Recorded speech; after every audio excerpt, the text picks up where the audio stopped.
بسم اللہ الرحمن الرحیم۔ راہ حق کے متلاشی۔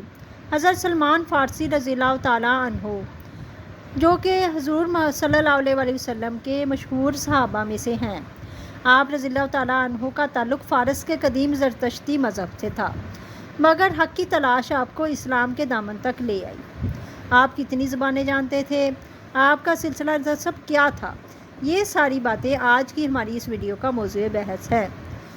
اگر آپ ہمارے چینل پر نئے ہیں تو ہمارے چینل کو سبسکرائب کریں اور بیل آئیکن کو پریس کریں تاکہ ہماری ہر نئی آنے والی ویڈیو بر وقت آپ تک پہنچ سکے۔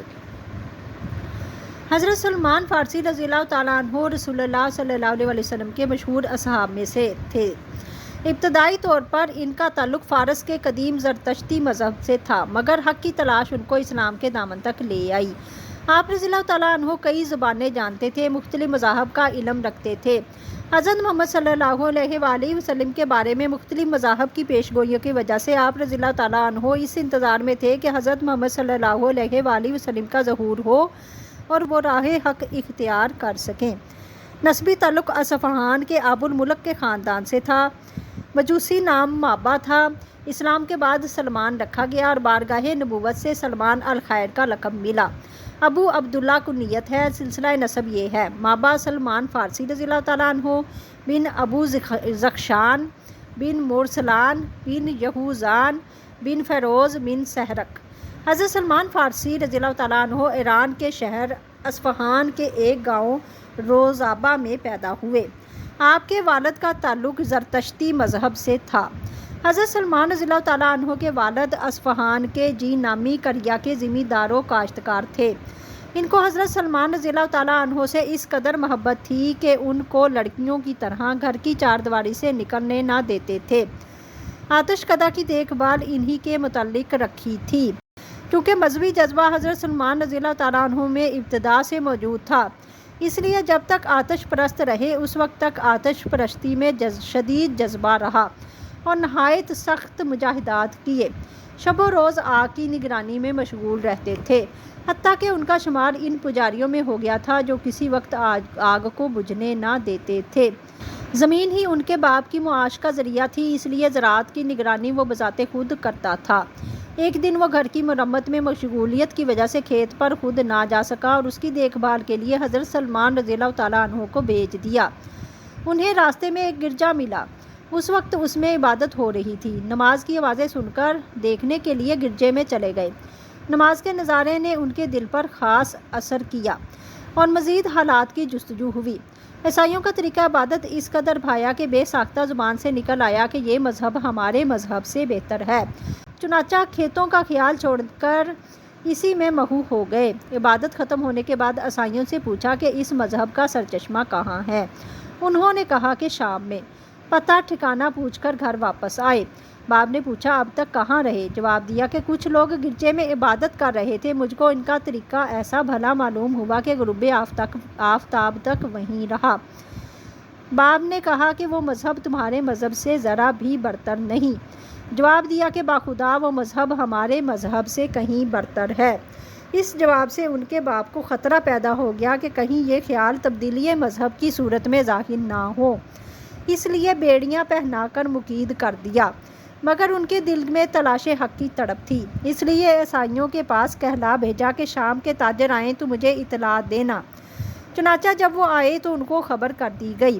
حضرت سلمان رضی اللہ تعالیٰ عنہ نے کہا کہ جب وہ واپس ہوں تو مجھے بتلانا۔